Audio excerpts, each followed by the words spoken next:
the NBA, we had Senator Marsha Blackburn from Tennessee on the program this morning. And in the wake of the NBA All-Star Game, China has reportedly finally started putting NBA games back on in China after the Daryl Morey freedom tweet in support of democracy in Hong Kong triggered China and led to a frosty relationship between the NBA and China. And this, I believe, should be one of the #1 stories in all of sports, because people love to talk about the intersection of sports and culture. And to me, the NBA is a perfect metaphor for the relationship between the United States and China, by which I mean this. The NBA is obsessed with lecturing all of us in the United States of America about the flaws that they perceive as existing in the United States. Social justice warrior slogans on the back of jerseys, on the basketball court, and constant lectures from guys like LeBron, Greg Popovich, Steve Kerr, Adam Silver about how the NBA players, coaches, and executives are much smarter about America than you are. Yet they are simultaneously taking billions of dollars from China.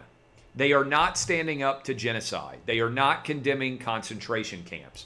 They are not opposed to slave labor because China pays much of their salaries. Yet they will ridicule the United States of America to the high heavens. So what Senator Marsha Blackburn is asking in her letter that she wrote to Adam Silver is a very important question.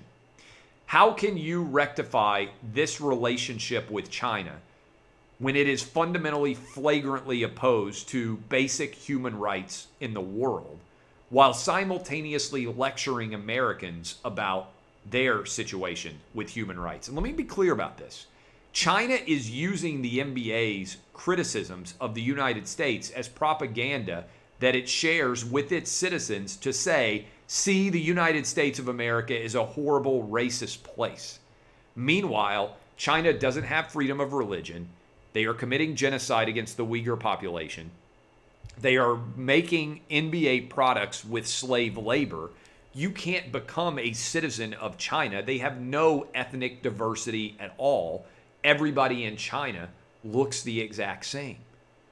The United States, which is, if you consider our immigration policies, probably the least racist country to ever exist in the history of the free world, is being used as an example of the problems and perils of democracy and of the inequities by China, because our NBA athletes and coaches and executives who are making hundreds of millions of dollars and billions of dollars are unwilling to support basic American values of free speech, democracy, freedom of religion, and propagating that around the globe. Instead, they are shutting up and dribbling for China.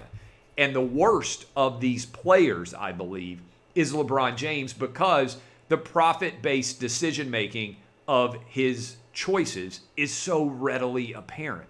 LeBron is shutting up and dribbling for China while refusing to do so in the United States, and even worse, saying that he won't ever shut up and dribble.